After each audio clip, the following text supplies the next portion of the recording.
नमस्कार दोस्तों, जय श्री राम। दोस्तों, आपको यह जानकर काफ़ी हैरानी होगी कि अगर हफ्ते के इस खास दिन महिलाएं बाल धो लेती हैं तो पति माला माल हो जाता है, पति बन जाता है करोड़पति। साथ ही मैं आपको बताऊंगा कि अगर महिलाएं किसी त्यौहार, पूजा पाठ या शुभ मुहूर्त पर बाल ना धो पाएं तो क्या उपाय किए जा सकते हैं, और हम जानेंगे कि महिलाओं की किन आदतों की वजह से पति रंक से राजा बन जाता है। तो पूरी जानकारी के लिए वीडियो को अंत तक जरूर देखिए। हिंदू धर्मशास्त्रों में अनेकों परंपराओं और रीति रिवाजों को विशेष महत्व दिया जाता है। शादी, विवाह और अंतिम संस्कार के अलावा कई ऐसी परंपराएं भारतीय हिंदू समाज में आज भी विद्यमान हैं, जिनका अनुसरण प्रत्येक भारतीय पुरुष अथवा महिलाएं करती हैं। इसी के अनुसार सुहागिन महिलाओं को प्रतिदिन कुछ कार्य करने से पहले शुभ अशुभ का विशेष ध्यान रखना पड़ता है। आप तो जानते ही होंगे कि सुहागिन महिलाओं द्वारा विशेष दिन के अलावा धर्मशास्त्रों में उनके बाल धोने को निषेध माना गया है। तो दोस्तों, चलते हैं और सुनते हैं इसके बारे में। दोस्तों, सप्ताह के कुछ विशेष दिन यदि सुहागिन महिलाएं अपने बाल धोएं तो उनके पति पर बाधाएं आ सकती हैं, यहाँ तक कि आपकी संतान और परिवार को भी कष्ट हो सकता है। तो आप भी जान लीजिए कि किस दिन सुहागिन महिलाओं को बाल नहीं धोने चाहिए और किस दिन बाल जरूर धोने चाहिए। लेकिन वीडियो शुरू करने से पहले आपसे छोटी सी रिक्वेस्ट है कि वीडियो को लाइक करिएगा, इसे अपने दोस्तों के साथ शेयर करिएगा और चैनल को सब्सक्राइब करके बेल आइकन जरूर प्रेस कर दीजिए, ताकि हमारे चैनल पर अपलोड होने वाला न्यू वीडियो आपके सामने सबसे पहले आ जाए। दोस्तों, सबसे पहली बात यह है कि बुधवार के दिन विशेषकर कुंवारी लड़कियों को बाल नहीं धोने चाहिए। यदि कोई कुंवारी लड़की बुधवार के दिन अपने बालों को धोती है तो उसके भाई पर कोई बड़ी आफत आ सकती है, जिसका आप अंदाजा भी नहीं लगा सकते।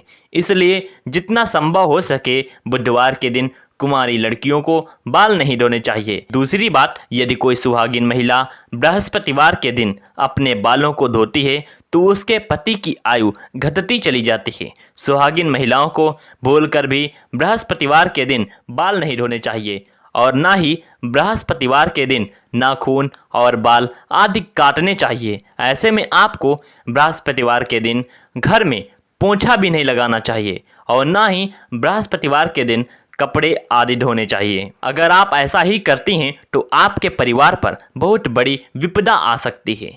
तीसरी बात, यदि कोई शादीशुदा महिला सोमवार के दिन बाल धोती है तो उसकी बेटियों और बच्चों पर कोई बड़ा संकट आने की संभावना रहती है। परिवार को किसी बड़े आर्थिक संकट का सामना करना पड़ सकता है।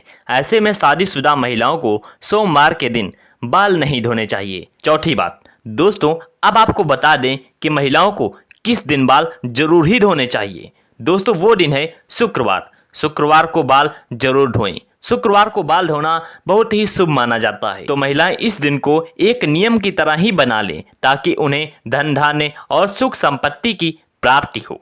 पांचवी बात, यह सदैव याद रखें कि अगर आप किसी वार का व्रत रखते हैं तो उस दिन भूल से भी बाल ना धोएं। जैसे अगर आपने सोमवार का व्रत रखा है तो उसके एक दिन पहले आप बाल धोकर शुद्ध हो जाएं। जिस दिन व्रत रखते हैं उस दिन बाल कदापि ना धोएं।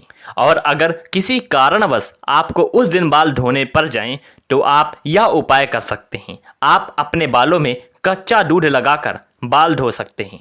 छठी बात, अगर महिलाएं किसी त्यौहार पर शुभ मुहूर्त या पूजा पाठ में बाल नहीं धो पाएं तो महिलाएं ऐसे में अपनी मांग में सिंदूर लगाकर पूजा में शामिल हो सकती हैं।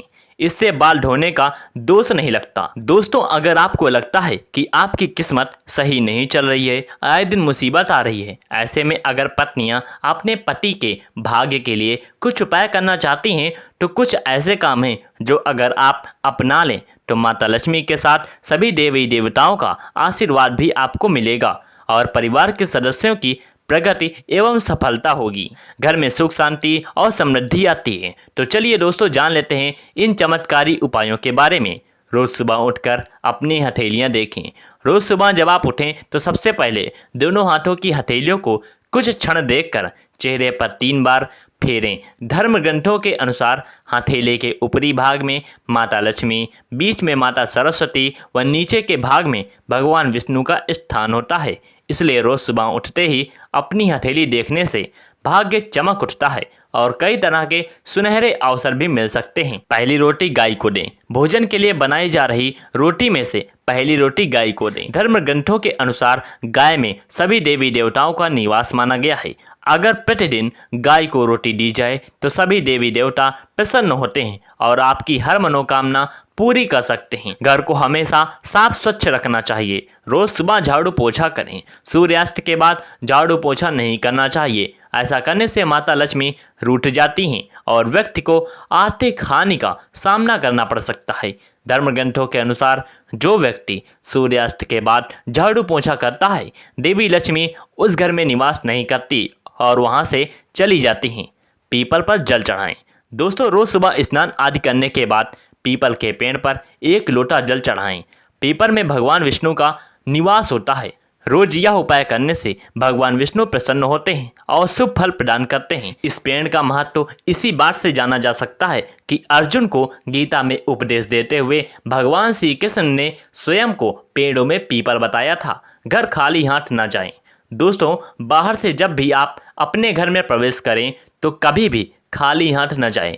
घर में हमेशा कुछ ना कुछ लेकर प्रवेश ही करें, वह चाहे पेड़ का पत्ता ही क्यों ना हो। दोस्तों, अपना एक नियम ही बना लें कि आप जब भी घर से बाहर जाएं तब घर वापस आते समय कुछ ना कुछ लेकर ही आएं, फिर चाहे वे कोई भी चीज़ हो। पत्नी व बच्चों को खुश रखें। अक्सर घर या बाहर के तनाव में अनजाने में हम सबसे ज़्यादा प्रताड़ित अपने परिवार को ही करते हैं। लेकिन याद रखें, पति और बच्चों की आंखों में आंसू अगर आपकी वजह से आते हैं तो तरक्की के सारे रास्ते बंद हो जाते हैं। अब यह परिवार को खुश रखना ही सबसे सटीक उपाय है। दोस्तों, लक्ष्मी माँ को चंचला भी कहते हैं क्योंकि यह एक स्थान पर टिक कर नहीं रह सकती। माँ लक्ष्मी की एक बड़ी विशेषता यह भी है कि यह जितना कठिनता से प्रसन्न होती हैं उतना ही सरलता से रुष्ट भी हो जाती हैं। कहने का तात्पर्य यह है कि लक्ष्मी की कृपा प्राप्ति बनाए रखने के लिए सुदेश शास्त्रों में बताए गए नियमों का पालन करना चाहिए, अन्यथा एक छोटी सी गलती से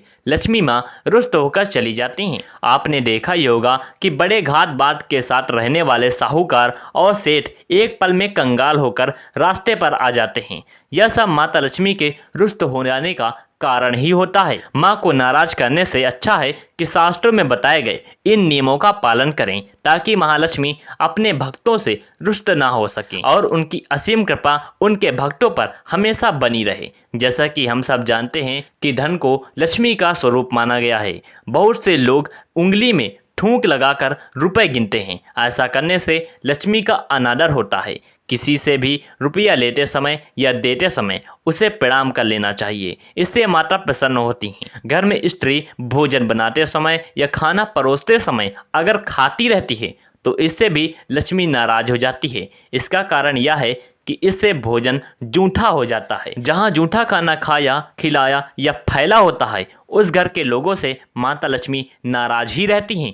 इसलिए स्त्रियों को भोजन बनाते समय श्रद्धा भाव से खाना पकाना और खिलाना चाहिए। कहा जाता है कि जिस भावना से भोजन पकाया जाता है उसी भावना से भोजन करने वालों में विकसित होती है। माता लक्ष्मी का कहना है कि जहाँ गृह लक्ष्मी की हंसी गूंजती है उसी घर में गृह लक्ष्मी के रूप में सदैव निवास करती हैं महालक्ष्मी। इसके विपरीत जिस घर में पत्नी का अनादर किया जाता है महालक्ष्मी एक पल भी रुकना पसंद नहीं करती। पत्नी का अनादर करने वाला परोक्ष रूप से लक्ष्मी का अपमान करता है। इसलिए दोस्तों, अगर आप भी अपने घर की औरतों से रुष्ट होकर बात करते हैं तो ऐसा बिल्कुल भी ना करें, क्योंकि औरतों में ही देवी का रूप होता है जिसे आज सारी दुनिया पूजती है। उम्मीद है दोस्तों आपको यह वीडियो अच्छा लगा होगा। अगर हाँ तो वीडियो को लाइक जरूर करना, क्योंकि आपका छोटा सा लाइक हमारे लिए बहुत कीमती है। धन्यवाद।